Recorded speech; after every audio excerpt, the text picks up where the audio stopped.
আসসালামু আলাইকুম এভরিওয়ান, সবাই কেমন আছেন? আশা করছি সবাই খুব ভালো আছেন। আজকে বাঁধাকপি আর ডিম দিয়ে একটা ইউনিক রেসিপি নিয়ে হাজির হলাম। একদম খেতে খুবই সুস্বাদু হয়, একদম নতুন রেসিপি। আশা করছি আপনাদের অনেক অনেক ভালো লাগবে। আর পুরো ভিডিওটি জুড়ে থাকবেন, আশা রাখছি সম্পূর্ণ ভিডিও জুড়ে থাকেন, তাহলে রেসিপিটি দেখতে পারবেন এবং বাসায় মজা করে খেতেও পারবেন। এই তো আমার রেসিপিটা দেখতেই পাচ্ছেন কতটুকু সুন্দর হয়েছে। আশা করছি আপনার কাছে অনেক অনেক ভালো লাগবে। তাহলে রেসিপি দেখা যাক। Let's go to my kitchen. আর তার জন্য আগে আমি কিছু বাঁধাকপি ঝুরি করে নিয়েছিলাম, সেটা সিদ্ধ করে নিয়েছি। সিদ্ধ করে তারপরে এটা আমি নামিয়ে ফেললাম। এখন এটা একটু ঠান্ডা হতে দিব।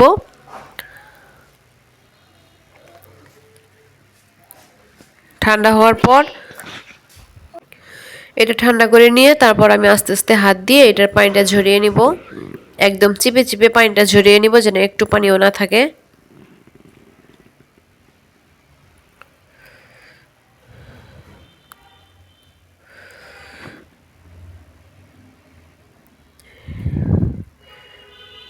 একদম পানিটা আমি ভালোভাবে ঝরিয়ে নিচ্ছি।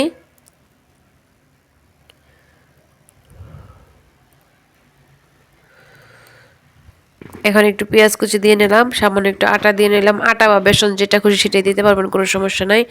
এখন ডিমটা দিয়ে নিলাম। ডিম দিয়ে এটা ভালোভাবে মাখিয়ে নিব। আর এখানে একটু শুকনো মরিচ, ধনিয়া, জিরা আর হলুদ গুঁড়ো দিয়ে নিলাম। এটা দিয়ে আমি সুন্দরভাবে মেখে নিব, স্বাদমতো লবণটা দিয়ে।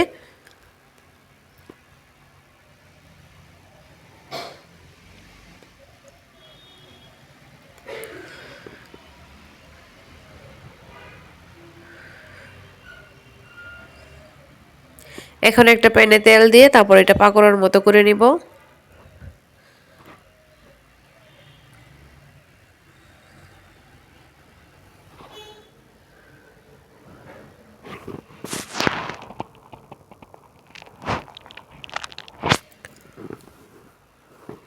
আস্তে আস্তে আমি সবগুলো পাকোড়া শেপ দিয়ে নিয়ে মানে কড়াই দিয়ে নিলাম। এখন আস্তে আস্তে ভেজে নিব। আর ডিম দেওয়ার কারণে অটোমেটিক ফুলে যাচ্ছে সবগুলো পাকোড়া।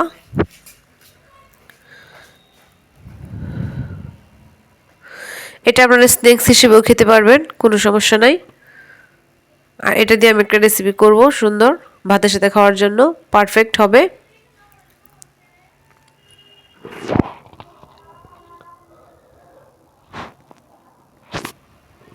এখন আমি তুলে নিচ্ছি, দেখতে পাচ্ছেন অনেকটা ফুলকো ফুলকো হয়েছে।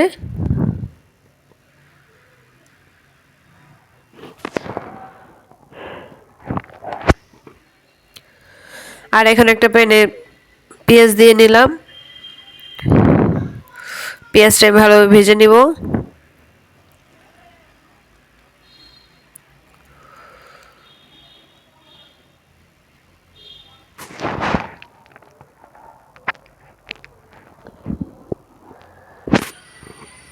একটু আদা বাটা দিয়ে নিলাম,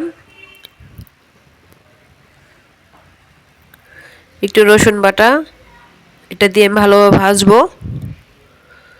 এখন দিয়ে নিব টমেটো কুচি।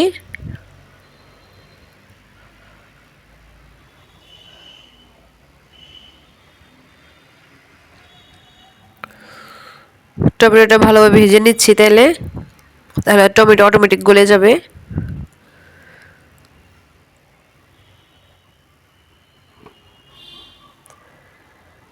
এখানে একটু শুকনো মরিচ গুঁড়ো, ধনিয়া, হলুদ আর জিরা গুঁড়ো দিয়ে নিব। আর মশলাটা ভালোভাবে আমি কষিয়ে নিব। আর টমেটো যতটুকু সম্ভব আমি গলিয়ে নিব।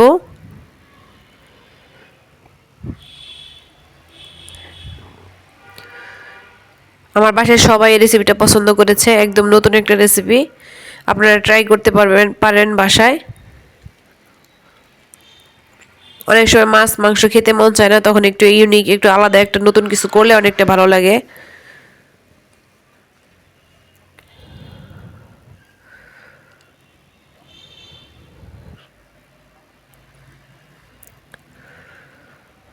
দেখতে পাচ্ছেন না, মশলা আমার তেলটা ছেড়ে দিয়েছে। এ পর্যায়ে আমি সেই আগে থেকে ভেজে রাখা পাকোড়াগুলো দিয়ে নিব।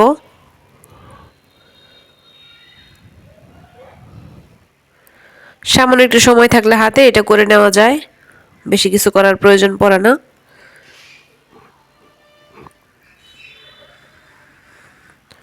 আর বাঁধাকপি খেতে খেতে যখন অনেক সময় মন মানে ভালো না লাগে, তখন এরকম একটা ইউনিক রেসিপি করে খেলে অনেকটাই ভালো লাগবে।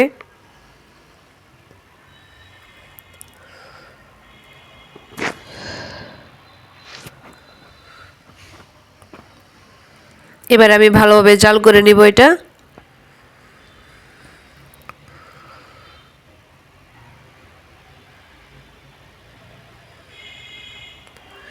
একটু কাঁচামরিচ কুচি দিয়ে নিলাম, ফ্লেভারও হবে, একটু ঝালও হবে, ভালো লাগবে খেতে।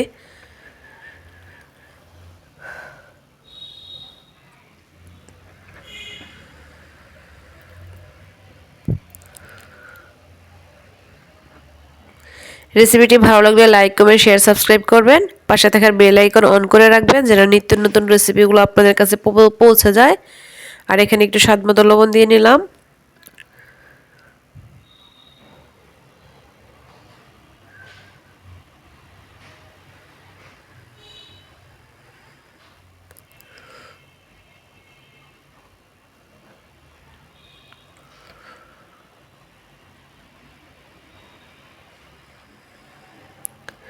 অনেকটাই লোভনীয় মনে হচ্ছে, দেখতেই পাচ্ছেন।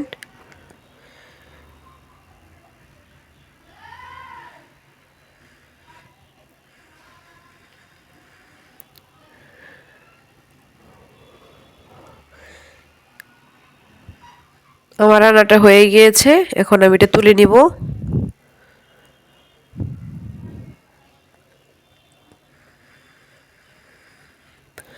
এখন একটা বাটিতে আমি সার্ভ করে নিচ্ছি।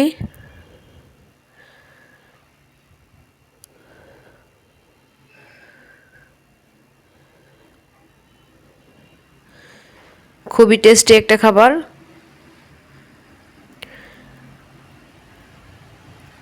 এটা থাকলে মাছ মাংসের প্রয়োজন হবে না।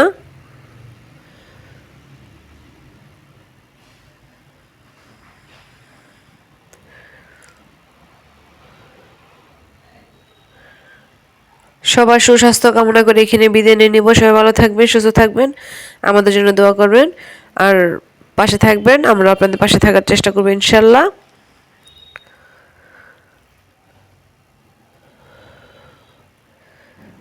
আর এখানে বিদায় নিয়ে নিচ্ছি। সবাই ভালো থাকবেন। আসসালামু আলাইকুম ওয়া রাহমাতুল্লাহি ওয়া বারাকাতুহু। আল্লাহ হাফেজ। Take care everybody.